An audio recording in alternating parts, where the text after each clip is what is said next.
Profe, yo quería como añadirle a lo que decía la compañera respecto a los docentes. Yo personalmente veo que hay algunos docentes que tras que esto ha sido bastante fuerte porque ha sido un cambio drástico para todos, ellos Sí, lo sí. hacen peor. O sea, tras que es fuerte, ellos lo hacen aún más fuerte, aún peor, Sí, tanto por hoy, la hoy carga estuvimos hablando de eso. académica como por la calificación, como Mm. por todo, la verdad. Te soy sincero. Sí, De hoy hecho, tengo estuvimos. un profesor, pues me reservo el nombre, que te Sí. lo juro, o sea, yo entro a la clase como porque yo sé que él llama lista, pero te lo juro que para mí es aterrador solamente recibir clases de él. Incluso he pensado cancelar Pero la ¿por qué materia, no entendés o por qué? porque tuve un oral con él, Ya, pues hice un oral por la videollamada sí. y me hizo dos preguntas y yo le respondí como medio bien y me dijo, ¿sabe o no sabe? Y yo como que, ya va, calmado. Y me dijo, el juez no le va a decir que está calmado, si está calmado o no está calmado. Y yo como que, ¿qué? O sea, grotesco, la verdad. Y yo le dije, ¿sabe qué? Si quiere, póngame uno, pero no me alarme tanto, ni me ponga tan nervioso. Póngame uno si quiere ponérmelo y ya. Entonces, a eso me refiero. O sea, hay profesores que realmente nos han puesto como en, en la gabela del estudiante. O sea, además de la presión, el cambio, porque yo sé que el cambio lo hemos tenido todos. No, es que Hay el profesores que cambio no se nos dio en la ponen en cara. el cinturón, la verdad. Como usted, Hoy, pero o sea, usted, por ejemplo, excelente, todo bien, la verdad. hoy estuvimos en reunión con el grupo de los docentes y con el decano. Y una de las cosas que nos habló el decano fue eso precisamente que estás diciendo, que, que tuviéramos conciencia de que la situación fue un cambio fuerte y que no es lo mismo transmitir la clase por estos medios que de manera presencial. Y que había muchos profesores que se habían exagerado con documentos y que se habían exagerado también a la hora de calificar y que se habían exagerado en muchas cosas y que tuviéramos consideración con eso. Obviamente, pues nos hizo el regaño a todos de manera general para no hacer, ¿sí? Pero entonces sí se habló bastante de eso, de que nosotros como profesores también tenemos que entender de que estas situaciones exige cambios de todos, cambios de los estudiantes y cambios de los profesores, y que más que cualquier cosa, esto es una oportunidad para mejorar en todo, ¿sí? O sea, nosotros tenemos que tomar estas clases, estas situaciones como nuestra oportunidad para mejorar. Yo estoy seguro que lo que es el teletrabajo, las clases mediadas por virtualidad o virtuales 100%, eso llegó para quedarse. Eso definitivamente mucha gente se va a dar cuenta de que sí se puede hacer ese tipo de cosas. Entonces, nosotros tenemos que aprender a vivir con eso. Y el decano nos hablaba de una anécdota que a mí me acuerdo. Yo estaba muy pequeño, pero me acuerdo de esa situación. En el 92, si no estoy mal, hubo una sequía muy fuerte en Colombia y generó unos apagones los más bravos de electricidad porque no había suficiente agua para producir la electricidad, ¿sí? Entonces, en esos apagones se estaba yendo la luz diario, entonces se optó, era el gobierno de César Gaviria, y se optó por adelantar una hora el reloj, ¿sí? O sea que en este momento serían las 3 de la tarde, no las 4, para tratar de que la luz del día llegara hasta un poquito más tarde y hubiera un poquito más de luz. ¿Cuál era el problema? Que los niños y la gente que se levantaba, por ejemplo, a las 5 de la mañana, ya se levantaba a las 4 de la mañana. Sí, el que salía a las 4 de la mañana de la casa, en realidad estaba saliendo a las 3 de la mañana. Y eso empezó a generar que se empezara a utilizar una tecnología nueva, que era el gas natural. Todo el mundo aquí cocinaba con electricidad. Solamente en la costa se utilizaba algunos fogones de gas.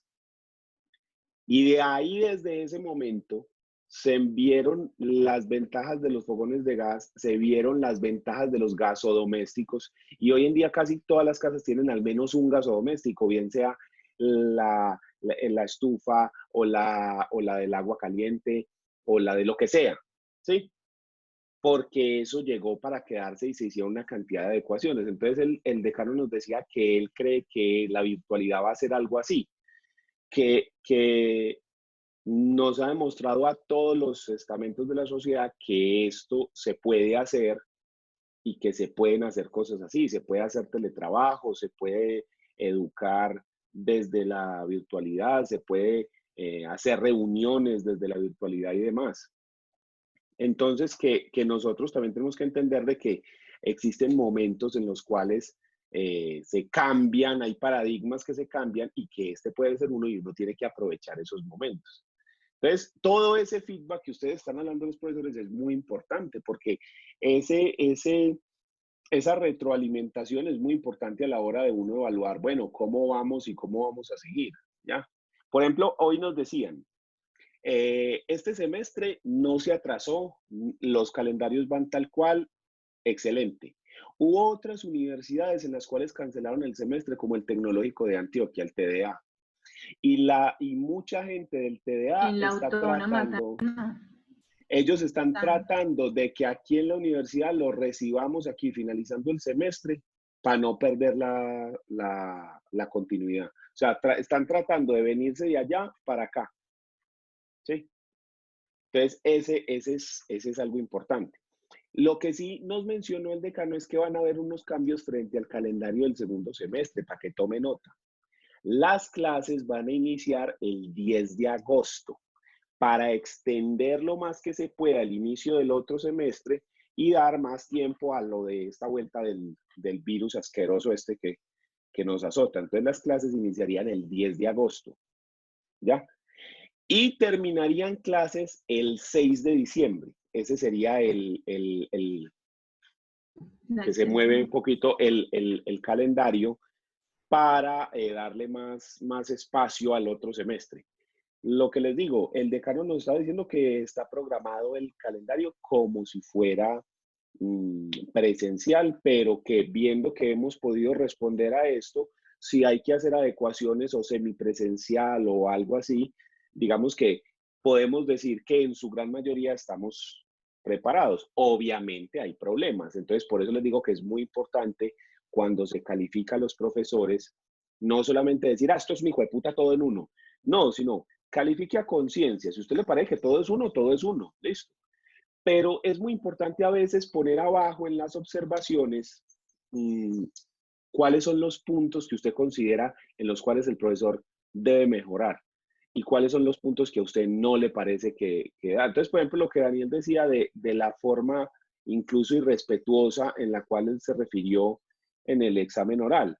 Es que no pasa nada si el profesor llega y le dice, buenas tardes, primera pregunta, tal cosa, segunda pregunta, tal cosa, tercera pregunta, tal cosa. Mire que ni siquiera tiene que haber ahí cordialidad de, hey, ¿qué más? ¿Qué ha habido? ¿Cómo has estado? ¿Vas bien? No, sino simplemente venga lo que vinimos y ya. Pero hay respeto, no hay esa, digamos, intimidación que puede generar esa sensación como de, pero vos qué ganas siendo así, ¿cierto? Entonces, eso es importante que lo hagan a la hora de calificar a los profes. Una buena noticia que nos dio el decano es que se presentó el proyecto para reducir el costo de las matrículas y ya está muy adelante. Falta una reunión con el consejo directivo de la universidad, que el presidente es el alcalde, que se va a hacer una reunión extraordinaria ahorita el lunes o martes. Y allá en esta semana se va a definir si se va a bajar la matrícula y cuánto se va a bajar. Lo más seguro es que sí sea que haga unas rebajas, que haya unas rebajas en las matrículas, pero todavía no se sabe de cuánto va a haber, pero pues ahí les dejo esa buena noticia que nos dieron hoy frente a que va a haber rebajas. Algunas universidades ya han empezado a hacer eso, por ejemplo, en la UPB bajaron el 10% las matrículas y es una universidad privada. Entonces aquí esperamos que actúen de conformidad también y haya una rebaja sustancial que sirva a todos para el segundo semestre. ¿Ya? También nos dijeron que por ahora no vamos a ver modificación en los profesores, es decir, que no se van a reducir el número de profesores, al menos los que son de tiempo completo. ¿Sí? Que se espera de pronto para el segundo semestre que haya menos estudiantes, pero todos los segundos semestres tienen menos estudiantes. Y nos hizo la invitación para que les dijéramos a todos los estudiantes y los animáramos a que se inscriban al segundo semestre, que la universidad sigue y que la universidad somos todos, la universidad es usted y la universidad soy yo, y en este momento hemos sacado la cara y hemos dado este paso. Además, después de uno retirarse, volver a la universidad cuesta, es difícil. Entonces es mejor en la continuidad. Fuera de eso, si estamos en la casa en cuarentenados, pues dígame usted si uno, al menos los días de semana, no tiene la entretención de sentarse a escuchar una horita, horita y media a alguien hablando de un tema y uno estudiando, de pronto leyendo, tomando una nota, sí, haciendo una actividad.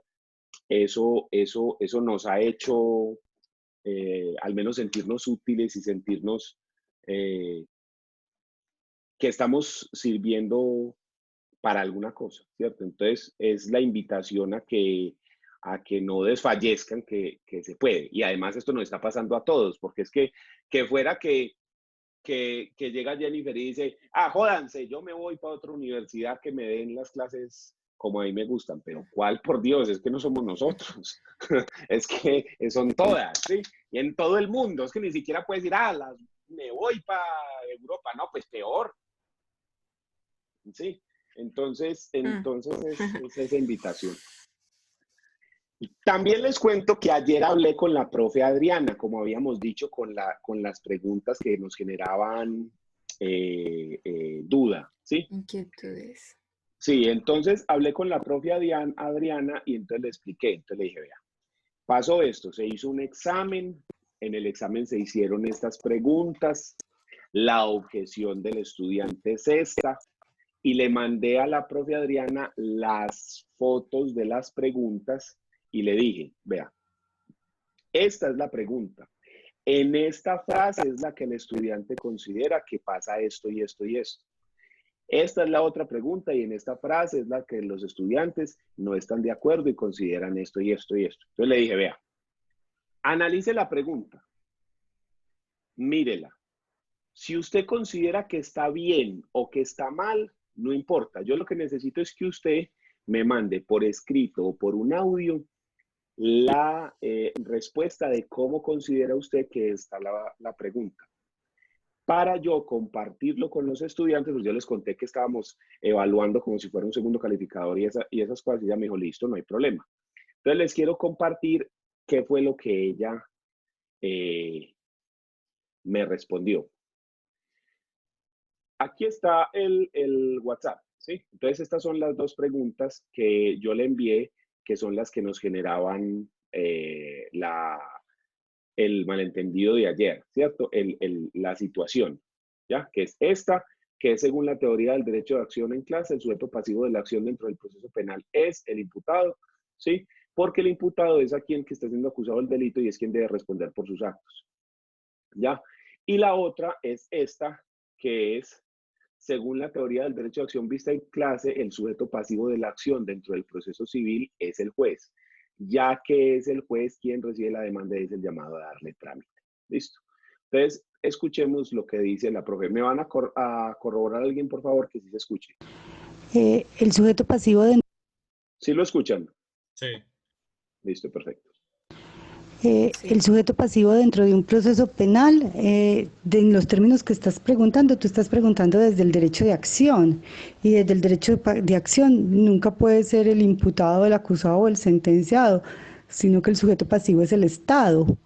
Y obviamente entonces desde esa pregunta, desde esa primera afirmación que tú haces, pues la respuesta subsiguiente no justifica lo que estás diciendo, porque tendría que haber una justificación diferente. Entonces, para mí las dos son falsas.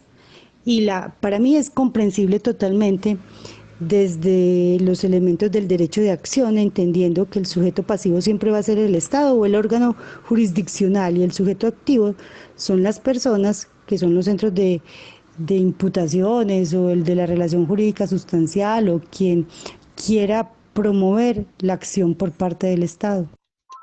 Daniel, en la otra pregunta, para mí cuando tú preguntas que si el sujeto pasivo de la acción en el proceso civil puede ser el juez civil, pues o puede ser el juez, yo pienso que esa afirmación es verdadera, porque sí, en definitiva, pues es el Estado, pero es a través de su órgano jurisdiccional, y pudiera entenderse que ese órgano jurisdiccional pues es el juez, ¿cierto? La razón que das, porque dices que ya que el juez es quien recibe la demanda y tramita la demanda, yo pienso. Profe, se fue el audio ahí, ya no se escucha. En este momento no la escucho, No, pero escucharon el segundo. sí, el primero y el segundo. Sí. A ver, Es ahí que lo escucha. no. No. Espérame, dame un segundo. Un segundo, yo lo comparto. La razón que das, porque Ahí. Sí, ya. Sí. la razón que das, porque dices que ya que el juez es quien recibe la demanda y tramita la demanda, yo pienso, o a mi consideración, no es cierto, porque no es porque él reciba la demanda o admita la demanda o inadmite la demanda y le dé trámite al proceso, el porque es el sujeto pasivo, sino que el juez es el sujeto pasivo porque hace parte del órgano jurisdiccional del Estado y es el quien en mayor o menor medida está llamado a que pueda en un determinado momento darle impulso al proceso. O, pues a mí se me hace confuso de pronto esa forma, pero pienso que si yo la entendí bien, para mí esa segunda afirmación sería falsa. Entonces, tómese en cuenta que yo allá no le di ni siquiera las respuestas correctas, ¿sí? Yo simplemente le pasé cuál era la pregunta con todas las opciones. Mire que ni siquiera dice cuál es la opción correcta, ¿sí? Pero la profe, además de ratificar que ella sí le parece que está clara la pregunta, también da como correctas las opciones que habíamos dado, ¿ya? Entonces, tomándolo desde lo que habíamos mencionado ayer, que íbamos a utilizar el concepto de la profe Adriana para mirar si la pregunta cuando se refiere a dentro del derecho penal o dentro del proceso, perdón, penal o dentro del proceso civil, que son las dos opciones que estaban dentro de las preguntas, si esas dos expresiones hacían que la pregunta perdiera el sentido o si por el contrario, como en la primera parte de la pregunta decía, desde el derecho de acción y desde la teoría del derecho de acción vista en clase, se entendía que se refería únicamente a los sujetos del derecho de acción y no a los sujetos del proceso, ¿sí? Entonces, dando el evento pues de que la profe Adriana me mandó este audio explicándonos esto, entonces queda entonces claro que la pregunta sí era entendible, ¿ok? Profe, si usted nos fuera a preguntar, al contrario de la pregunta que usted nos está preguntando desde el derecho de acción al sujeto pasivo, pues ya sabemos que es el juez. Si usted nos fuera a preguntar dentro del proceso, entonces, ¿cómo la plantearías? Listo, entonces lo haríamos. ¿Quién es el sujeto activo o quién es el demandante dentro de un proceso penal? Profe, Pero ¿y no tendrías que tocar el tema de derecho de acción para nosotros poder asimilarlo o articularlo con el derecho de acción? No, porque una cosa es por eso era lo que yo les decía, una cosa es el derecho de acción y una cosa son los sujetos del derecho de acción y otra cosa son los sujetos del proceso. Los sujetos del proceso siempre son tres. Ahí el problema es que los sujetos cambian del penal a las otras ramas, ¿sí? Porque en el penal hay cuatro sujetos, víctima, fiscalía, imputado, juez, y en los otros procesos hay demandante, demandado y juez, ¿sí? Entonces, el problema importante es identificar que dentro del penal, la víctima no es el demandante. La víctima es un tercero que interviene dentro del proceso y que coadyuva al demandante, que es la fiscalía, ¿sí?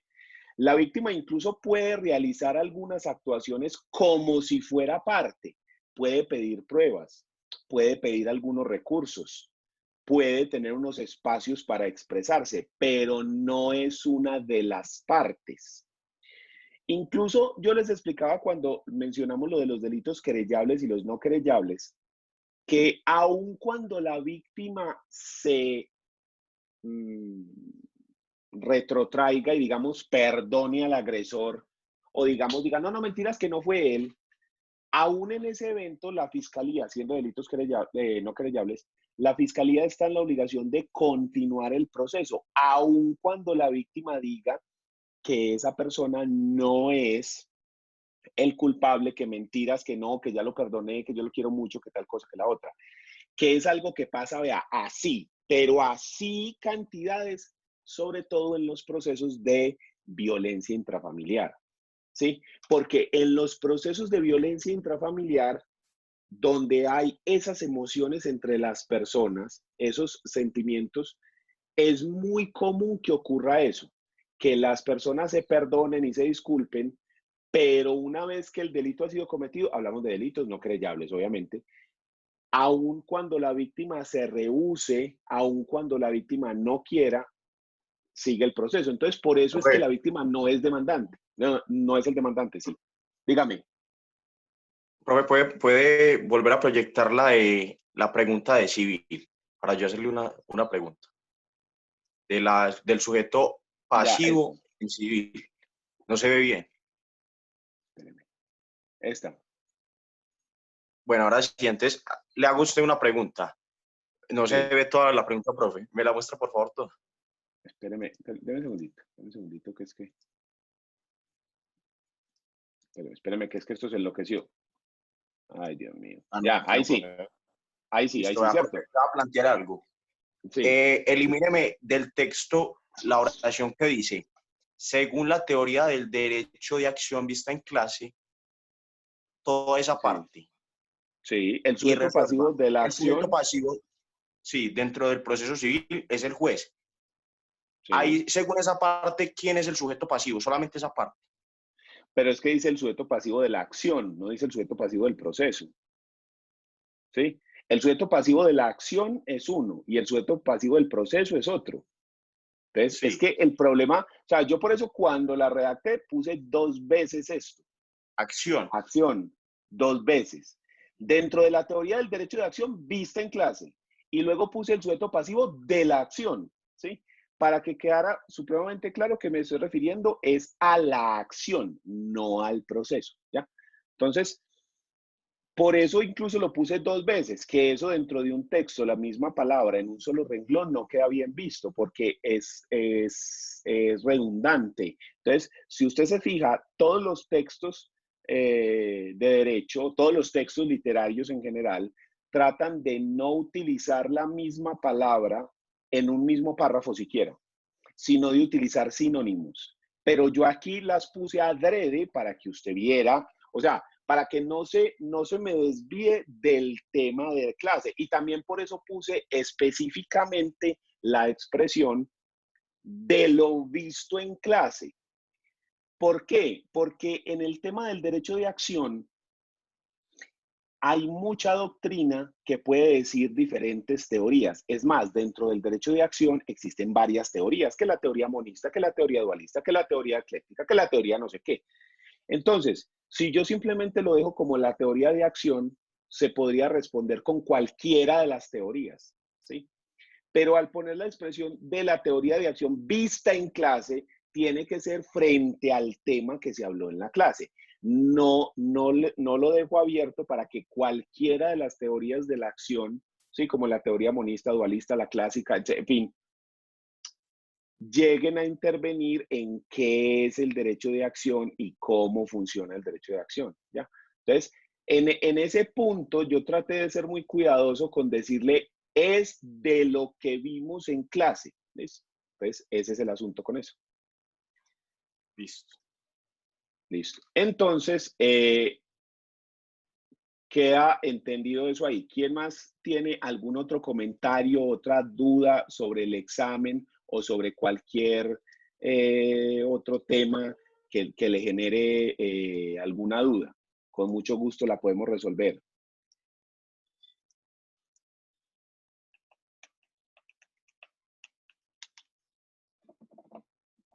El examen se va a dejar tal cual así, ¿cierto, profe?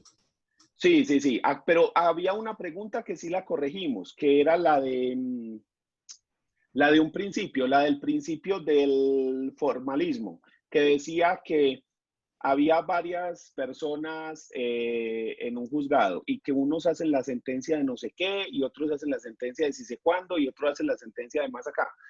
Que eso corresponde a una violación al principio de, y la pregunta decía no se viola ningún principio, esa era la que aparecía como correcta dentro del examen, pero la opción correcta era el principio de formalismo. ¿Ya? Entonces, esa la vamos a corregir, que es una pregunta de un principio. Entonces, yo voy a revisar a ver quiénes tienen esa opción, entonces la cambio y ya sí queda corregido la nota del examen. ¿Ya? Que había una persona ayer que me dijo que tenía esa opción, ¿cierto?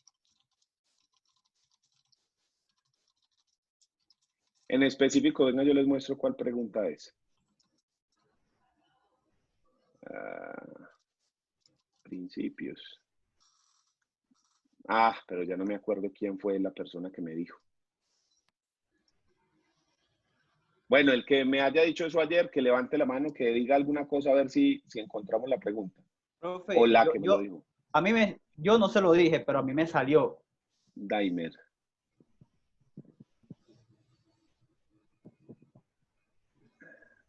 Acá.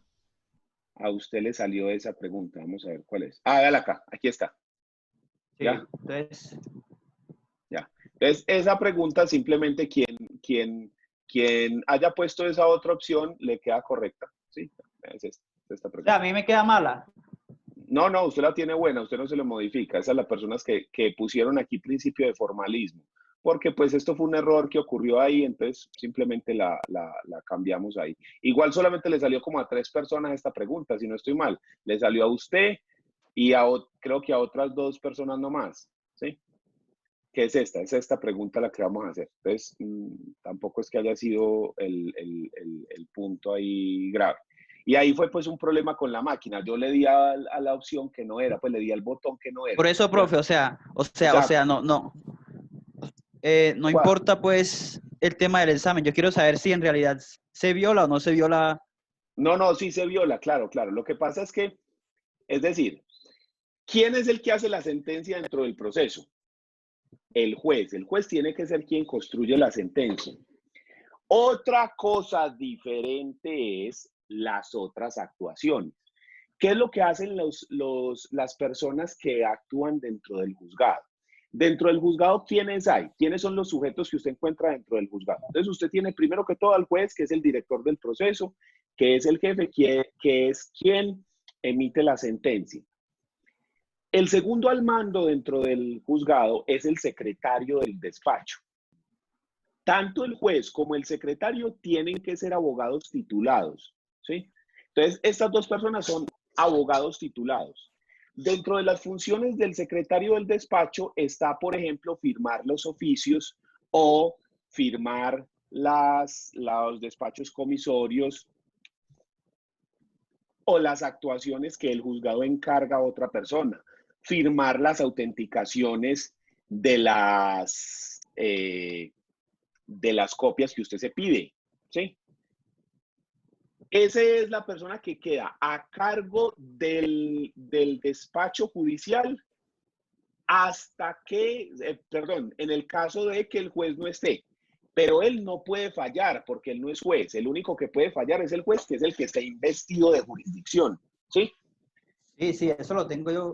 Sí. ¿Quién más Claro. trabaja en un juzgado? Además de esos, están los escribientes que no tienen que ser abogados, pero sí tienen que ser estudiantes de derecho, ¿sí? Mínimamente bachilleros, pues. Y estudiantes de derecho. También está el oficial mayor que tiene que ser estudiante de último año de derecho. Y en algunos juzgados existían, ya hoy en día ese cargo ha desaparecido, los citadores, que son las personas que se encargaban de hacer las notificaciones personales a la gente. Ya hoy en día no hay un citador por cada juzgado, sino que en la oficina de apoyo judicial, que es como la secretaría que hay en los palacios de justicia, ahí están los citadores, que son las personas que se encargan de hacer las notificaciones personales. Entonces, cuando usted entra a un juzgado, a cualquier juzgado, por ejemplo, usted entra aquí a los de Envigado o a los de Itagüí o a los de Medellín, Usted entra y sobre la izquierda, en los de Envigado, hay una oficina que es la que se llama apoyo judicial. Ahí es donde usted entrega las demandas, donde entrega las tutelas, donde entrega los memoriales y donde entrega los formatos de notificación. ¿Sí? Y ahí ya sí lo dirigen a los diferentes juzgados que quedan en la parte de arriba. Lo mismo ocurre en la Alpujarra, pero ese es en el segundo piso. Cuando uno entra a la Alpujarra, sobre la derecha hay unas escaleras. En el segundo piso, en un corredor, queda apoyo judicial. Y en Itagüí es en el CAMI, en el primer piso, como en la parte de afuera. ¿Sí? Porque para los juzgados hay que entrar por una portería y coger un ascensor que queda a la izquierda. En el CAMI de Itagüí, usted simplemente se para así mirando el CAMI, que la alcaldía está aquí a mi lado, y aquí abajo, en la parte de abajo del edificio, con entrada externa, queda la oficina de apoyo judicial. Entonces, los citadores están ahí. Entonces, cada una de esas funciones del juzgado, cada una de esas personas que trabajan en el juzgado tiene unas funciones determinadas, ¿sí? Entonces, por ejemplo, ¿qué hacen los escribientes? Los escribientes son los que llevan el archivo del juzgado y lo organizan. Entonces, por ejemplo, yo trabajé como 2 meses en un juzgado aquí en el juzgado civil, segundo civil municipal de Envigado como escribiente por allá en el 2009. Sí, porque yo estaba haciendo las prácticas, sacaron a una persona y entonces me tocó reemplazarlo ahí como por 2 meses. ¿Qué hace uno? Usted todos los días llega al juzgado y le entregan la carpeta, una carpeta paya así, con las demandas que se presentaron ese día, los memoriales que llegaron ese día y las tutelas que llegaron ese día. Entonces, usted lo que tiene que hacer es buscar, primero coge todos los memoriales y buscar todos los procesos a los que corresponden, ¿sí? Esta va para el proceso de tal contra tal. Usted lo busca y lo pone ahí, ¿sí? Luego las demandas usted las radica, entonces les pone el número de radicación. El número de radicación es el año en el que se presentó y un número consecutivo. Entonces, el primer día llega la 2021 y la 2022, 3, 4, 5, 6. Entonces, usted las va radicando dependiendo del número en el que van llegando. ¿Listo? Y las pone en el escritorio de la persona que se encarga de darle trámite. Entonces, ¿qué hacen estos escribientes? Por ejemplo, ellos son los que redactan los autos admisorios o inadmisorios. Eso también lo hace el secretario, ¿ya? Entonces, llegaron las demandas nuevas, entonces las revisan y miran si se puede admitir, entonces redactan el auto admisorio y se lo pasan al juez para que firme, ¿ya? Pero la sentencia sí la hace el juez, porque el juez la hace en audiencia de forma oral en la mayoría de los casos o la hace de forma escrita, pero es el juez quien tiene que proferir la sentencia. Si la sentencia la emite una persona diferente al juez, eso nos genera un problema porque quien tiene la jurisdicción es el juez, ¿ya? Entonces, esos son todos los que trabajan en el juzgado. Hay juzgados que tienen solamente el juez y el secretario y un escribiente, nada más. Y hay juzgados que tienen más gente. En el que yo trabajaba eran juez, secretario, oficial mayor y 2 escribientes, 5 personas en el juzgado, ¿ya? En el que yo fui, y el practicante, ¿cierto? Que siempre los juzgados de Envigado tienen 1 o 2 practicantes de la universidad haciendo las prácticas allá, que por cierto es una excelente experiencia, pero si usted le puede dedicar mucho tiempo, o sea, si usted se puede ir a trabajar allá 2 meses, es gratis, porque si no, no aguanta, porque usted Profe, ir de a justamente una le horita. iba, Dígame. eso justamente le iba a preguntar, que si eran remunerados uno trabajar allí, cuando No, uno está vea, pues en las dentro de la prácticas. universidad, y ustedes tienen una ventaja gigantesca, es que ustedes tienen 2 tipos de prácticas, las remuneradas y las no remuneradas. Y hay 2 cosas que quiero que queden claras. Una cosa es la práctica del consultorio jurídico, que la tenemos que hacer todos, que es como la alfabetización o todas esas cosas que lo ponen a hacer a uno en el colegio. Y otra es la judicatura. ¿Qué es una judicatura? Que usted se va a trabajar a un juzgado gratis durante 1 año para no hacer tesis. Eso no lo recomiendo yo. Es muchísimo más fácil sentarse a hacer un trabajo de investigación y hacer una tesis. Porque por mucho que se demora 6 meses y usted no está trabajando 8 horas diarias, ni yendo hasta el juzgado, ¿sí? En cambio, en el Pero otro lado usted está trabajando. se demora 6 meses haciendo una tesis de grados. No, digo yo si le va muy mal. O sea, usted una tesis la puede sacar, Ah, depende en un mes. Sí, depende de lo que usted le trabaje. Si usted le trabaja de a 10 minutos diarios, pues se demora un resto, ¿cierto? Sí, pues por ejemplo, si uno busca un tema que le apasione, por ejemplo, a mí me apasiona mucho, es que no me voy a cansar de decirlo, esa ridiculez que está en el Código Penal del feminicidio. Sí, entonces usted se mete con eso y se sienta y usted se saca una tesis, sí, en un mes. Póngale 2 meses pues para darle tiempo. Entonces usted dice, listo, muy bien. Entonces, la judicatura yo no la recomiendo, ¿sí? Porque es trabajar gratis durante un año para no hacer un trabajo de investigación que usted lo puede sacar en 2 meses o 3, ¿sí? O sea, para mí eso no es negocio. Pero Profe, cada quien con su cada cual. Y esa no la pagan. pero, bueno, hay mirar la parte del tiempo que no se paga y también yo creo que algo muy importante para mí y siempre lo ha sido es el aprendizaje. En la universidad no te van a enseñar a cómo trabajar, a cómo ser un abogado ni nada. Y aparte de que usted en la universidad va poco a poco depurando el lenguaje, pero realmente no todo, ¿sí? Y en eso de la práctica yo creo que se haría mejor. Profe, tengo Sí, una Pues a duda. mí en mi, sí, o sea, sí, tenés pues, razón en eso, porque yo recuerdo el primer día que yo llegué al juzgado y me dijeron, atienda al público. Y la primera persona llegó y me dijo, ¿me permite el expediente tal? Entonces a mí ya me habían dicho cómo se organizaban y cómo encontrarlo y yo se lo entregué. Y la persona me dice, ¿me permite el auto admisorio, por favor? Y yo veo ese expediente así. Y digo yo, ay, hijo de puta, ¿dónde está ese auto admisorio? Ay, ¿qué voy a hacer, Dios mío? Entonces yo le dije, sí, deme un segundito. Entonces me fui y había un compañero de trabajo de los que trabajaba yo. Y entonces ahí mismo el tipo me dijo, venga, hombre, pero a usted que le enseñaron en la universidad, ¿qué es lo primero que se hace? La demanda. Entonces lo primero que está aquí es la demanda. Véala aquí, mire, vea. Y después de la demanda, si admite o se inadmite, mírelo acá. ¿Verdad? ¿Sí? Entonces, eso estamos de acuerdo. profe, espere, que es que usted me hizo la tarde ya. Sí, sí, es que, o sea, en eso estamos de acuerdo, pero es que usted ya hace la práctica, que era la otra cosa que les había dicho yo, ¿sí? ¿Cómo funciona la práctica? Pilas, pues. Cuando usted está en consultorio jurídico, usted tiene que cumplir un número de horas. Yo no me acuerdo cuántas son, 500, 200, 100, no sé cuántas son, ¿sí? Entonces, hay que hacer una práctica que se puede hacer en un juzgado, en unas parroquias o en una empresa o en así. Esas prácticas tienen la ventaja de que hay las que son no remuneradas, como ir a trabajar en un juzgado, o las que son remuneradas, como trabajar en una empresa. Entonces, las remuneradas son muy chéveres porque hay platica, ¿sí? Y usted está aprendiendo cosas, usted está trabajando ahí en la empresa como practicante. Entonces, esas son muy bacanas.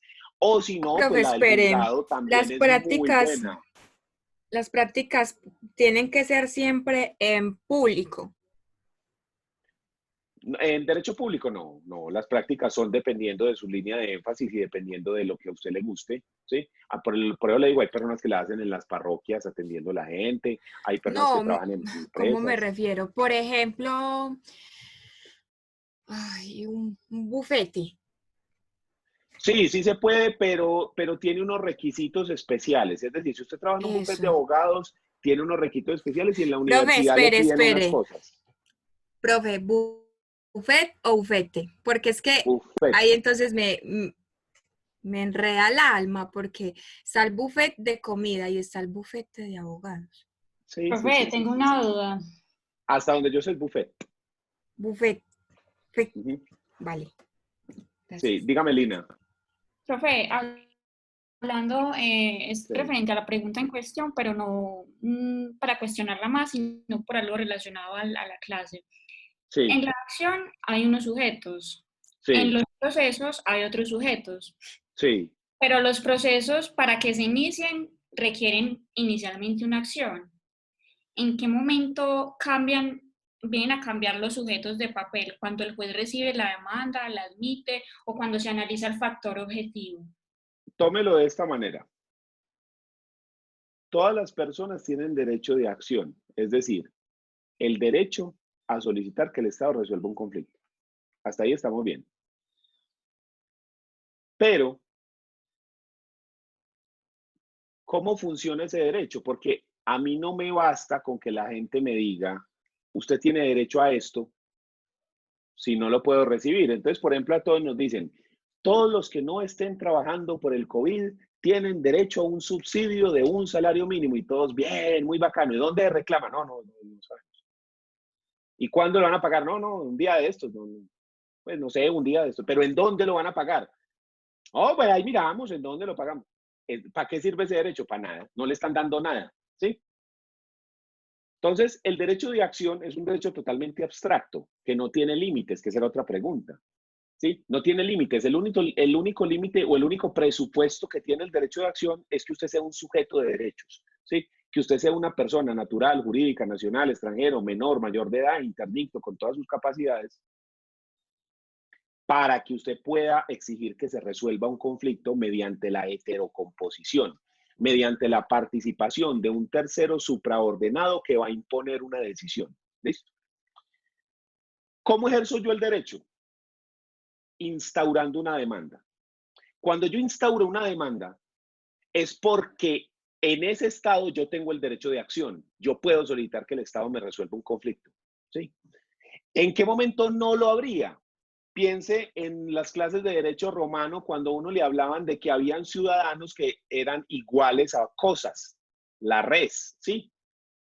El res nullius, que eran personas, los esclavos, que no tenían ningún derecho, que no podían hacer nada. Esa persona está jodido, no tiene nada. Esa persona no puede, no tiene derechos, ¿ya? Entonces, la demanda es la forma como usted ejerce un derecho, ¿ya? Así como yo le digo, usted tiene derecho a cobrar lo que se le deba, ¿sí? ¿Cómo lo cobra? Entonces usted realiza un proceso ejecutivo en el cual usted puede embargar los bienes del deudor, rematarlos y que le den el dinero.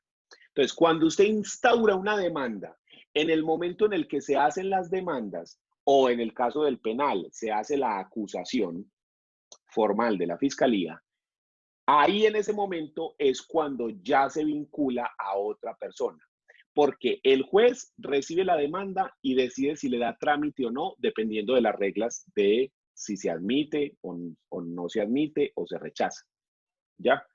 Y una vez está admitida, se notifica al demandado para que él se haga parte. Entonces, cuando el demandado se notifica, justo en el momento en el que el demandado conoce de la demanda que ya está admitida, en ese momento ya tenemos los tres sujetos. Tenemos el demandado, que es ¿quién? ¿Qué es el demandado? Es la persona contra quien se ejerce la pretensión. Es decir, usted en la demanda pide algo. Usted pide alguna cosa, que le den algo, que se decrete que existe algo, que se condene a, ¿sí? ¿Quién es la persona que va a soportar esa condena, ese pago, esa obligación, eso que se decide ahí? El demandado. O sea, la pretensión está dirigida contra el demandado, ¿ya? Y el juez es el que va a decidir si efectivamente le va a dar la razón al demandante o le va a dar la razón al demandado. Entonces, en el momento en el que el demandado se notifica de la demanda que ya estuvo admitida, en ese momento se van vinculando. Entonces, uno puede decir que los sujetos se van vinculando al proceso así. El demandante en el momento en el que presenta la demanda. En ese momento ya esa persona tiene la calidad de demandante, ¿sí? Ya es un sujeto del proceso. En la admisión de la demanda ya se viene como una evolución de los sujetos, tanto activo como pasivo. Ya ahí cambian totalmente. Exactamente.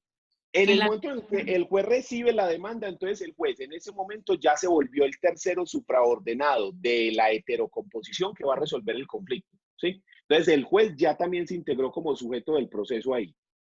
Y una vez que el juez admite la demanda y se la notifican al demandado, en el momento en el que el demandado recibe la notificación, en ese momento el demandado ya se hizo parte dentro de la demanda.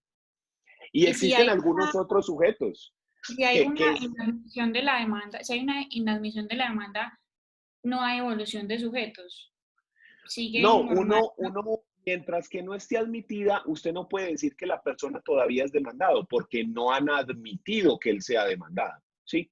Entonces, el esquema clásico que usted va a encontrar dentro de un proceso es un esquema piramidal de esta forma, ¿sí? Con 3 sujetos, que son el demandante, el juez, que es el tercero supraordenado que resuelve el conflicto, y el demandado.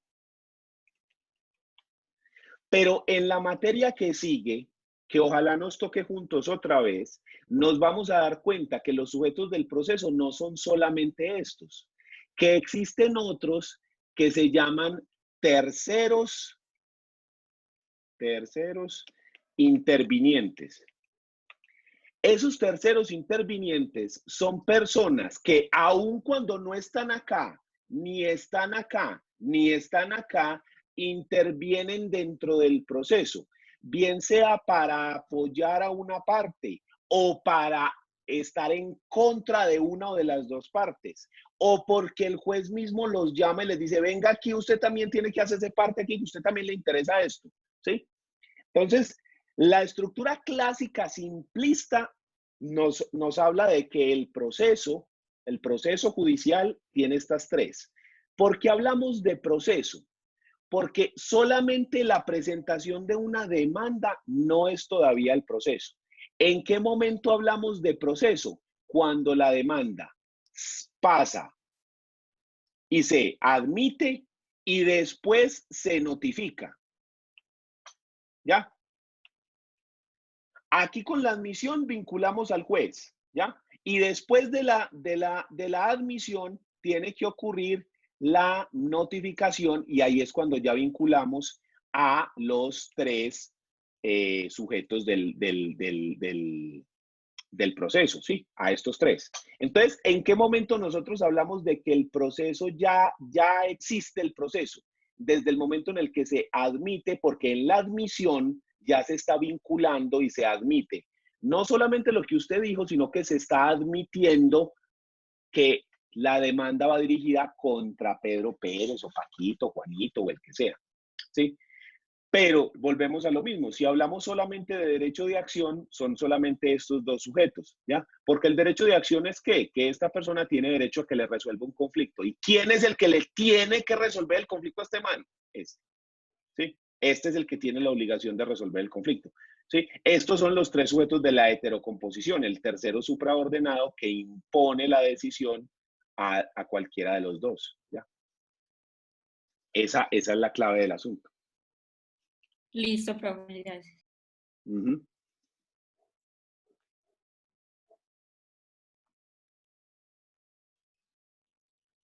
Dice, me pregunta María Camila una cosa sobre la tesis. Dice, profe, ¿la tesis puede hacerse sobre una línea de énfasis diferente a la que tiene la universidad? Digo, otra como poco requerido como el derecho del espacio ultraterrestre en Colombia. Sí, sí se puede hacer. Ojo con los temas que son muy novedosos y que son muy de avanzada, porque esos temas nos generan algunos problemas y es lo siguiente. Las investigaciones, sobre todo en derecho, pero las investigaciones científicas en general, y es algo que yo he aprendido con los años, tienen que tener soporte, ¿sí? Yo no puedo decir, a ver, ¿qué te dijera yo?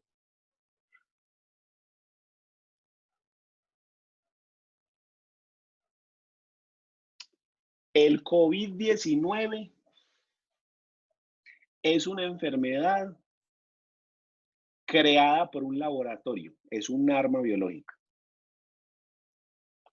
Esa expresión así sola no dice nada. ¿Por qué razón? Porque ¿en qué me estoy basando yo para decir eso? Esa es la clave de la investigación. Entonces, yo siempre tengo que hablar basándome en algo. Bien sea que otra persona o que otros investigadores han realizado investigaciones, teorías y cosas al respecto, y yo apoyo o contradigo las teorías de ellos, o porque yo soy el que realizo el experimento o la teoría y yo la sustento científicamente. Entonces, las tesis, el problema de las tesis Es que no es simplemente expresar mi idea, expresar el problema. Miren, yo les pongo un ejemplo. La tesis que yo hice en la maestría fue sobre el tercer orden hereditario. Cuando una persona se muere, la herencia se reparte a sus familiares, pero en un orden. El primer orden son los descendientes, o sea, los hijos. El segundo orden son los ascendientes, los padres, y el cónyuge. El tercer orden son los hermanos. El cuarto orden son los sobrinos.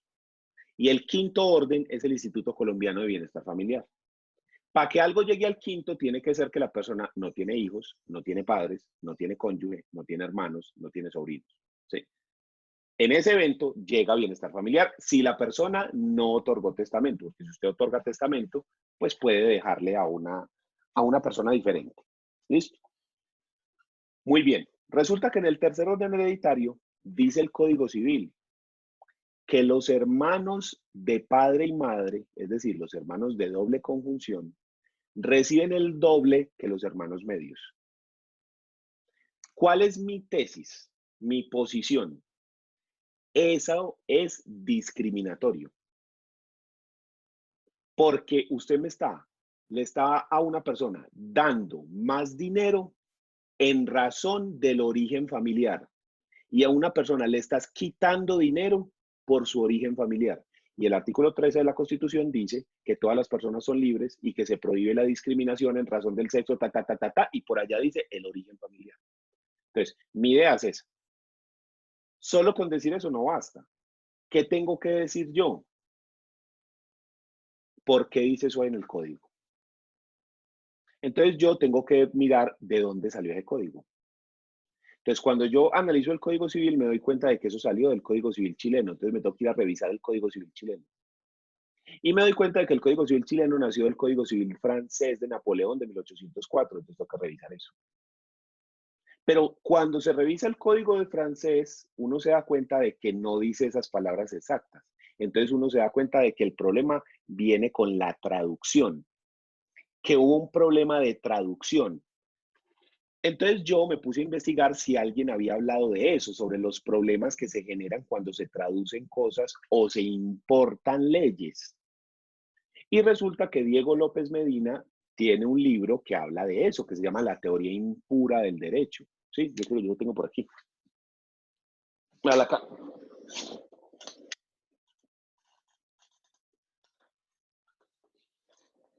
Claro, es este. Sí, Diego López Medina, La teoría impura del derecho. Entonces, en este libro, Diego dice que existen fenómenos en los cuales un Estado importa leyes de otro y como esas leyes fueron creadas para una sociedad y para un momento específico, cuando usted las importa, toca modificarlas para que encajen, para que acoplen, ¿sí? Y entonces, esa modificación, él lo llama la hibridación o la bastardización del derecho. Porque se hibrida o se cambia o se mezcla o se le quitan cosas para que acople, porque esta sociedad es diferente a la aquella. ¿Sí?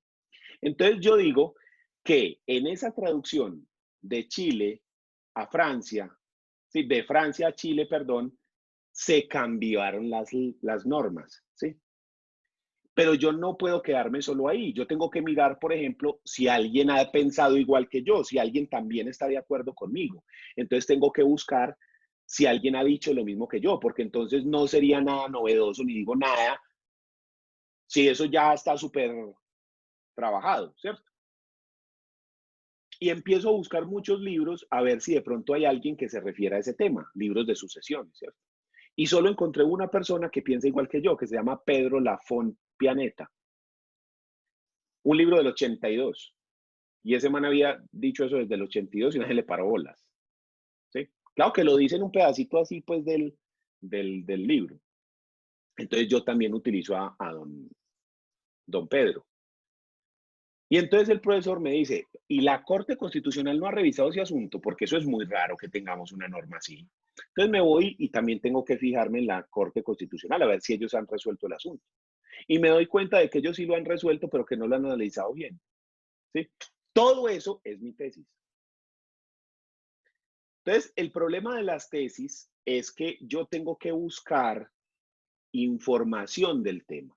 Tengo que buscar quién ha dicho algo sobre el tema, si eso ya se ha investigado, qué se ha dicho al respecto, qué se ha tratado de manera similar. Entonces, cuando el tema es muy novedoso, algo muy nuevo que acabado de salir, yo no encuentro nada. Y eso es un problema gravísimo para que usted lo tenga pendiente. Si usted va a proponer algo totalmente revolucionario de un fenómeno que acabó de pasar, es muy probable que encuentre muy poquita información, entonces que sea muchísimo más difícil hacer una tesis.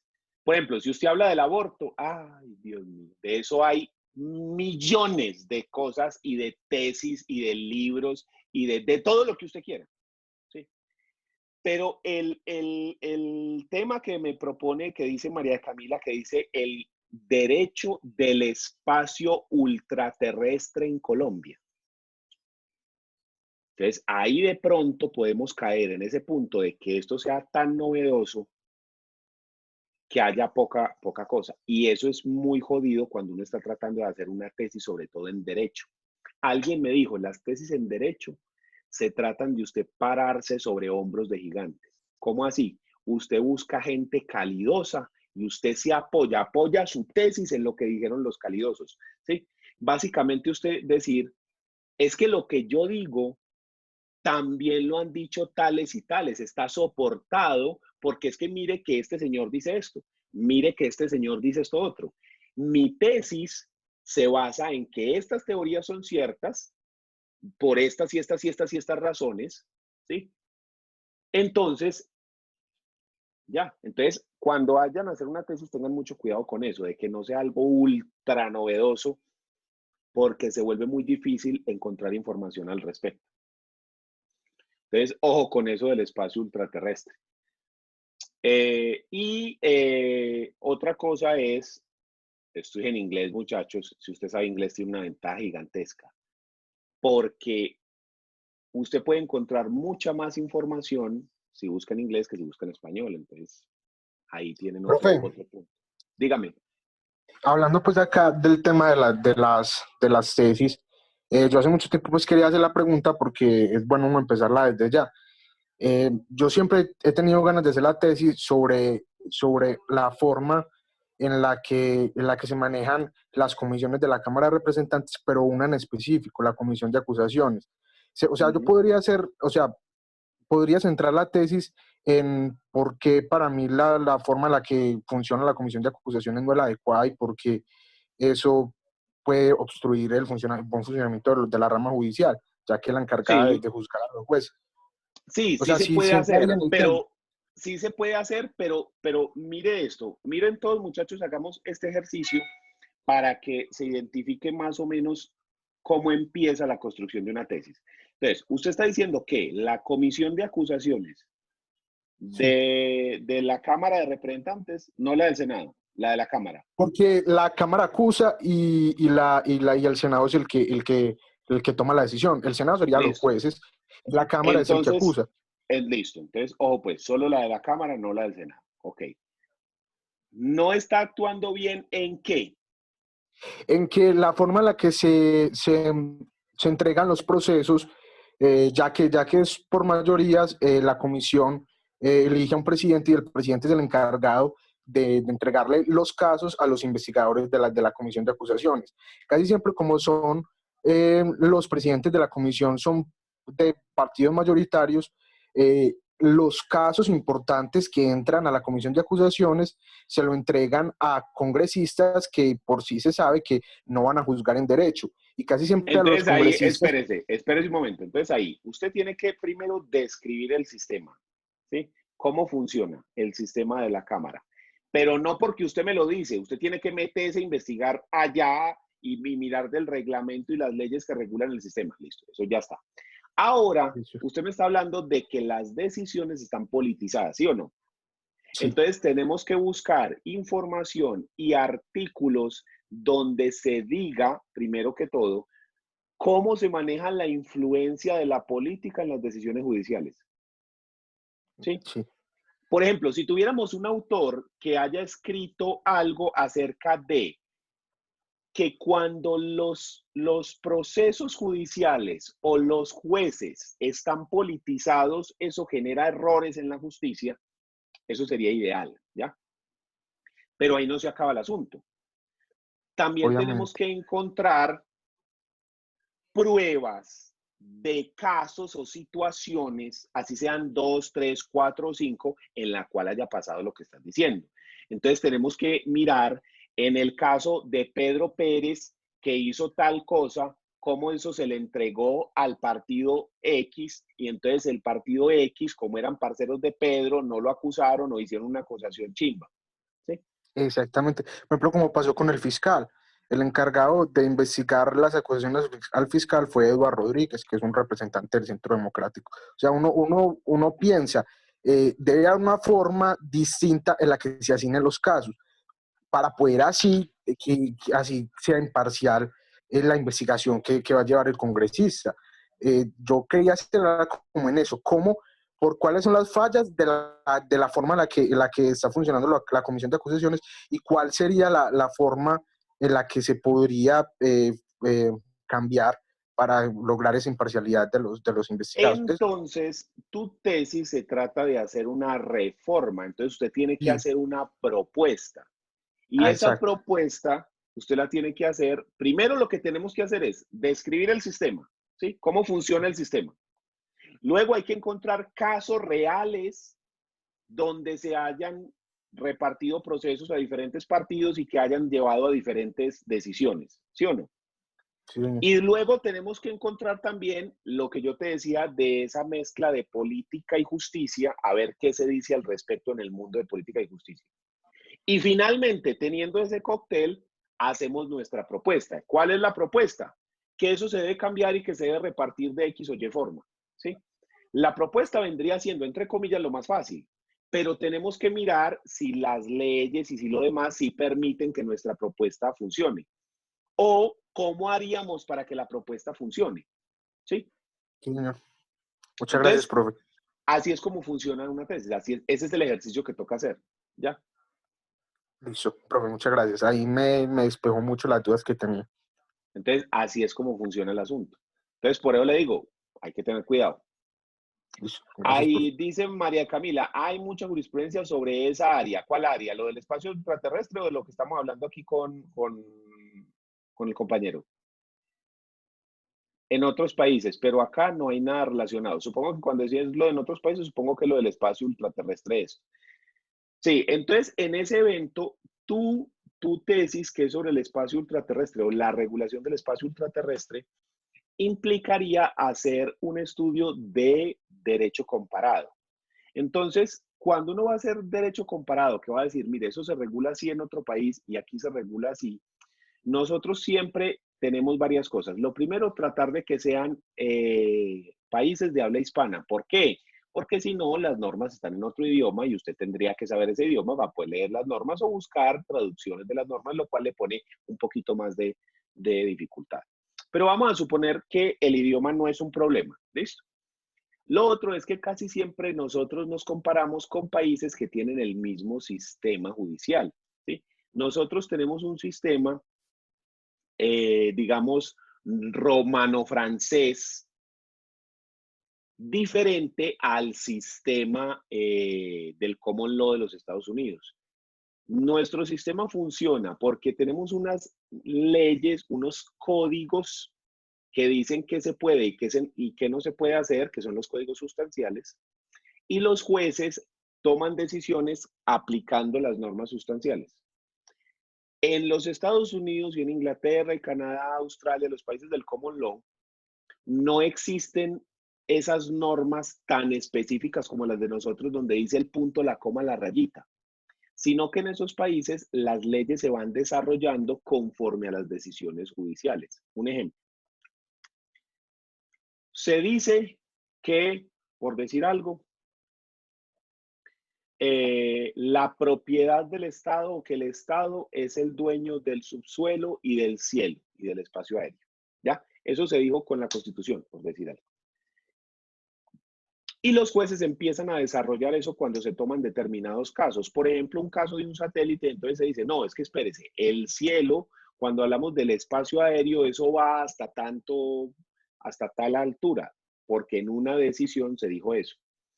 Y luego, dependiendo de lo que se dijo en esa decisión, entonces ya sabemos que hablamos de espacio aéreo hasta ese punto, ¿no? Pero es que aquí estamos hablando de espacio ultraterrestre, más arriba todavía. Entonces tenemos que mirar si hay decisiones acerca de. Entonces, por eso, cuando nosotros tratamos de hacer derecho comparado, siempre tratamos de compararnos con países de América Latina, o con Francia, o con España, o con Italia, o con Alemania. Y cuando la comparación es con Estados Unidos, Inglaterra, Rusia, países del Medio Oriente, ya se vuelve más complejo porque la forma como funcionan esos estados es diferente. Pero no quiere decir que no se pueda hacer. O sea, no piense que yo le estoy diciendo que no se puede hacer. Yo lo que estoy diciendo es que el tema está muy bacano, pero que es un tema que hay que tenerle cuidado porque de pronto es tan bacano y tan novedoso que ahí mismo uno se dispara en un pie. ¿Sí? Entonces, con las tesis uno también tiene que tener pensamiento estratégico, ¿sí? Porque yo necesito un tema que me apasione, como nos decía Jennifer ahorita, un tema que me guste, que yo le meta candela, pero también algo que no se me transforme a mí en un dolor de cabeza y que yo no me pueda graduar, ¿sí? Porque usted la tesis no la está haciendo únicamente por el convencimiento propio y la satisfacción de publicar el artículo, sino que usted lo está haciendo para cumplir el requisito. Entonces, usted tiene que también decir, un momento, ¿en qué punto el tema se vuelve tan grande, tan complejo, tan arduo, que ya a mí se me vuelve un problema que seguramente yo sí lo saco y lo resuelvo, pero que de pronto me demoro más de lo que yo deseo? Entonces, algunas veces toca uno revisar esos puntos y uno tomar decisiones y decir, no, venga, limitémoslo acá. El otro problema que tienen muchas personas es que a veces abarcan demasiado tema, ¿sí? Que es demasiado grande, demasiado extenso, ¿sí? Entonces usted dice, es que yo no estoy de acuerdo con lo que hace la comisión de acusaciones, pero en nada de la comisión de acusaciones. O sea, en nada. Ah, no, es que es con el juzgamiento de los funcionarios de la rama judicial. Ah, ok, porque es que la comisión de acusaciones no hace solamente eso, tienen más funciones, ¿sí? Entonces usted tiene que tratar de reducir al mínimo el margen, porque usted mientras más abra el espectro, más información hay que buscar, ¿ya? Entonces, esa es Profe, me ha surgido, ya que estamos preguntando de las tesis. Hay una cantidad de páginas para esto. Sí, es decir, hay diferentes formas de hacer un trabajo de grado, ¿sí? Cuando el que se exige generalmente nosotros es monografía o artículo. La monografía no tiene extensión máxima. Usted se puede regar en prosa y hacer ahí 500 tomos, ¿sí? O cuando hacemos artículo de revista publicable, son 40 páginas máximo. Entonces la gente dice, ay, 40 páginas, mejor, es fácil. El problema es que uno piensa que escribir cortico es más fácil y algunas veces no.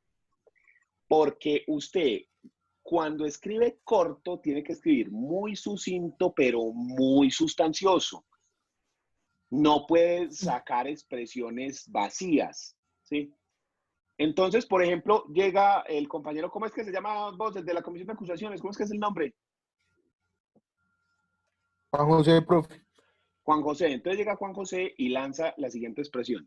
Eso es una pura muestra de corrupción. Viejo, espérese.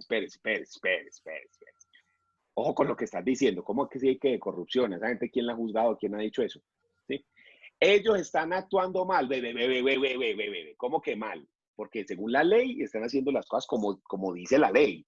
¿Sí me entiende? Entonces, esa clase de afirmaciones que quedan en el aire, no. Todo basado en. Eso puede considerarse incluso como corrupción, teniendo en cuenta lo que dice tal autor o la Corte Constitucional o la Corte Suprema de Justicia sobre cuando se define corrupción, que dice ta. Entonces usted dice, ah, es que leído desde ese punto se entiende cómo. ¿Sí me entendés? Entonces, la gente generalmente hace es el artículo de revista, que son 40 páginas. Pero con ese hay que tener cuidado por lo que le digo, porque uno piensa que por ser menos cantidad es más fácil y algunas veces se dificulta. Sí, por ejemplo, mi tesis de maestría no fue artículo publicable, sino que fue monografía y yo me gasté todo lo que me dio la gana, porque la tesis iba primero el rastreo histórico de las normas históricas, luego la situación actual, cómo se analiza eso en la actualidad y por último, lo tercero que tenía mi tesis era la propuesta de cómo cambio el problema, ¿sí? Porque la tesis no es simplemente identificar el problema, sino que las tesis que tienen verdadero valor son las que proponen una fórmula de solución o proponen algo, ¿sí? Que no es simplemente decir esto está muy mal, estamos jodidos, ¿sí? Sino que proponen algo, ¿ya? Es ser más objetivos y poco sentimentalistas a la hora de copiar. Exactamente. Porque una de las cosas más fuertes que le puede pasar a uno cuando está escribiendo en investigación es que usted tiene una idea. Usted está casado con una idea. Y de todas las investigaciones que usted hace, y de todo lo que usted lee, y de todo lo que usted encuentra, se da usted cuenta de que su idea está mala. Y uno se queda como, ay, Dios mío, esto no era así. Y ahí es cuando uno se queda como, ah, güey, madre, ¿qué hago? ¿Sigo para adelante y la sustento contra viento y marea o qué? ¿Sí? Entonces, ahí está el asunto, ahí se las dejo pues para que lo tengan en cuenta. Pero usted podría compartirnos su tesis para guiarnos, pues para uno tener una base. Pero es que la tesis mía está hecha para un nivel diferente, Daimer. Es que como es maestría, las exigencias de esa tesis fueron diferentes. Vea, yo les muestro, aquí con mucho gusto les muestro la tesis, el punto. ¿Sí? Porque poco le sirve esto por ya lo vamos a mostrar, es decir. Profe, y otra cosita. Yo Dígame. tengo entendido que si uno trabaja en cualquier semillero de investigación y Ahí se hacen tiene... artículos de investigación. Entonces, Ajá, eso se lo valen por la tesis. Ah, ok. Ya. Esa es una súper buena cosa, porque usted está trabajando, usted está aprendiendo, va escribiendo, va haciendo, y cuando menos pensó, ya es que ya hizo la tesis. Y ya, Exacto, ¡tarán! Ese es muy buena idea. ¿Sí? Mírela, esta es mi tesis. ¿Sí? Entonces es el tercer orden hereditario, análisis del tratamiento desigual de los hermanos en Colombia. ¿Ya? Listo, investigador, Estos son los asesores, porque yo tuve 2 asesores allá en la Universidad de Medellín 2018. Entonces, mire, la primera parte, que es el capítulo 1, es lo que yo llamo la mirada histórica, que es donde está lo que yo les dije. Entonces, lo primero es el origen de la regulación de los órdenes hereditarios. ¿De dónde salió esto? Y aquí me fui hasta Roma para poder identificar. Luego el Código Napoleón.